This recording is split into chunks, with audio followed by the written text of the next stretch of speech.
I'm Nikolaï Ray, CEO of the MREX, and once again, we're still in Orlando.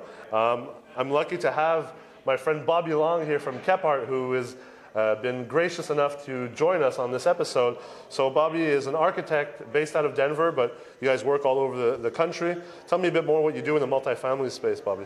Well, we do products from affordable and workforce housing all the way up to market rate apartments, low density to high density stuff, for sale, for rent, even hospitality stuff all over the country. Awesome. Where do you see right now, what's going on in the multifamily development world? Like what are the new products coming online? Do you see it more as high-end luxury or affordable housing? Well, I think we're coming out of a session where it seemed that almost all the work we were doing was more that high-end A-prime stuff. I think there's been a massive shift to more of the workforce stuff. Yeah. The affordable space is always a need right now, but sure. That workforce attainable, whatever you want to call it, space right now, I think is the one that seems to be attractive to lenders. It's definitely attractive to the jurisdictions, which is always a trickiness. And now the developers are really starting to jump on board on how to really start to provide that product. And I think it's a product of also kind of the market cycle that we were in, where as you peak in a market, obviously everyone's going for that high luxury stuff as growth is there, but as a looming recession, as certain economists say, is coming on, people start to think about, okay, affordability, workforce, what are we offering on these types of things? And affordability in workforce doesn't necessarily mean that it's lower quality properties, right? I mean, no, it's not at all. I mean, inside the units look the same. We have the similar amenity packages. We like to think the quality of the design is similar. Yeah. It really comes down to location. Land cost is obviously a big one of that. Proximity to labor. Right. Where those come from. But transportation? Transportation, I mean, they have a different focus. I think there's always this harp, and we've been hearing it now for what seems like forever, about the end of the cycle and the recession coming on. And we do know that there's going to be a slowdown at some point. But what we know right now that's probably more looming is a lot of the growing cities. Denver is one of them, obviously, that is really struggling to keep its workforce. Yeah. And they're going to move out. Because they're getting played out. It's too expensive, right? It's too expensive. They can't find the way that they want to live in the quality of life. Right. And as those cities, if it's Austin, if it's Portland, if it's Kansas City, if it's Denver, I think Southern Florida has a lot of that challenge. If we don't provide them workforce housing, quality housing, and it's not cheap, it's not the affordable stuff. You just know Section 8s. It's way far from that. But it's really how do we house the policemen, the school teachers, the managers of the retail. It's people that you really want in your community. Absolutely. To make it run. And without that, you're starting to see struggles in San Francisco where they are not providing workforce housing. And they're leaving, ultimately. They're all leaving, and now they're struggling. Right. And the U.S. market provides the opportunity to people where if they're unhappy with the metro area that they're living in, it's very easy to pack up and pretty much leave and go somewhere else where it's more affordable. So the opportunities right now for multifamily investors or developers, I think, is very big in that space. I heard an interesting stat a couple weeks ago at a conference where it was a statistician, and he was chatting about two examples, and I can't remember the automaker that left Southern California or Northern California in 2006. I believe it might have been Ford. Okay. And they offered all of their employees, hey, we'll move you out to the new place. I think they were moving to Atlanta. And I think only 5% took them up on it in 2006 or 7, which I don't think really scared anybody away. Toyota just recently moved from Southern California to Plano, Texas. Similar deal, they offered it to their employees, and they said 85% of their people decided to move out of California this time. Wow. And they said, really, it's probably that shift since the Great Recession and people being able to take on that livability. Absolutely.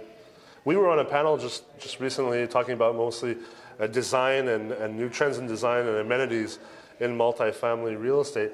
Now, do amenities, are they as important in the B and C class properties as they are in the A class properties? I think the shift, another shift that we've seen, and it's from A class all the way down to repositioning or value add stuff. It is about amenities, but it's not about the amenity wars. It's about appropriate amenities in line with who their community is going to be based around. Right. Who's going to rent there. So there's more of a marketing approach of if you're a multifamily investor who's doing a value add or you're a developer who's building a property, to really take the time, kind of like in marketing, where you want to do not only a SWOT analysis, but also establish what's the profile of the tenant that we're going after, right? So it becomes more of, you're kind of building like these niche communities, right? It's exactly what it is. Yeah. It's a place for them to be. Right. You know, they will tear out things that don't fit that brand anymore. And then they realize, okay, yeah, maybe there's a thought of, well, we're taking out a pool, but you know, you start realizing, oh, they're going to have to fix all the equipment, they're going to have to rebuild the pool anyway, and then just by rebranding it, it allowed them to not feel like they had to replace it. Yeah, yeah. And create something that was more meaningful for Right.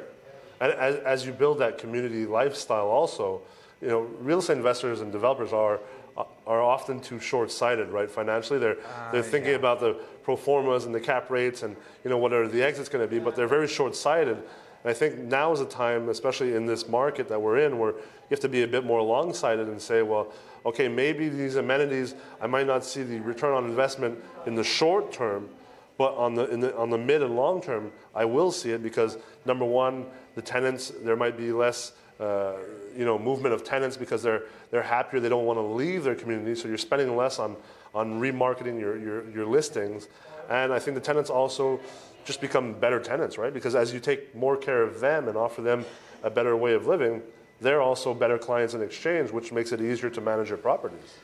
Absolutely. I mean, I think our client base is probably split down the middle of long-term hold versus, you know, getting it stabilized to move it on. Yeah.